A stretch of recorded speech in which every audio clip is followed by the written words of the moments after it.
In Afghanistan, the Taliban could capture the capital city of Kabul within 90 days, according to U.S. intelligence officials.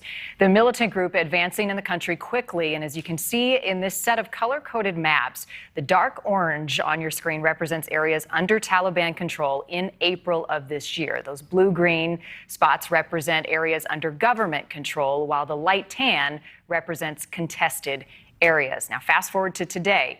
You can see clearly a massive increase in Taliban control, those spots in orange, in just 4 months. That includes the seizure of 3 more provincial capitals and a local army headquarters.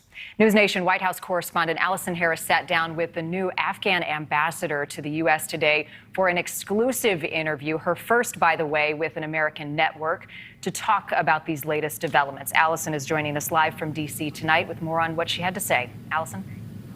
Well, Marnie, everyone can see from those maps that the Taliban is making sweeping gains. They are accelerating. And in our interview today, the ambassador just kept turning back to hope for her country and hope that U.S. forces will increase support for Afghanistan even after full withdrawal from the country.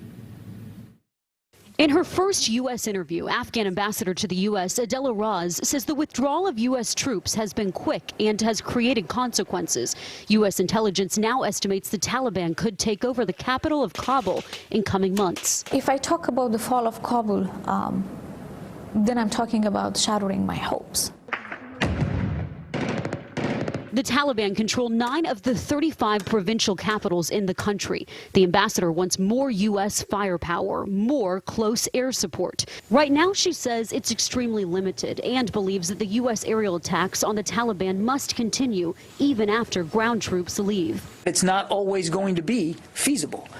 But where and when feasible, we'll continue to support them with airstrikes. But it is feasible because you did that. You did that post 9/11, and it was effective. You took control of the entire country in 2 weeks, and I was there. President Biden says he does not regret the decision to withdraw and that it's time for Afghans to step up and defend themselves. They've got to want to fight. What's your response to the president?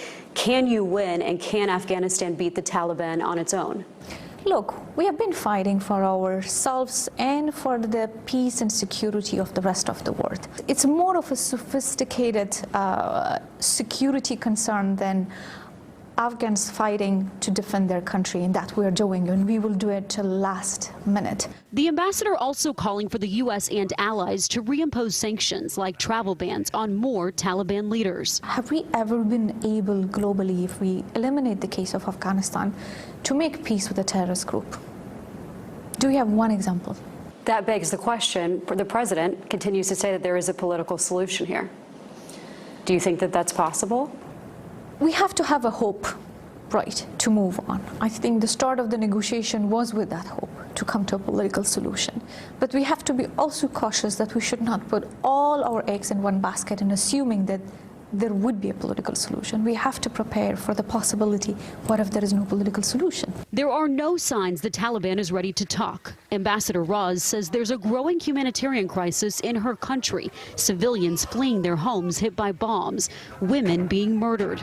The ambassador shares that members of her own family are fighting the terrorists as civilians. And they haven't given up.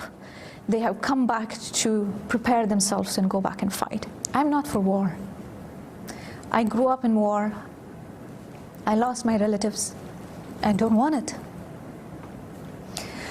But it's a hard time. This is difficult for you personally.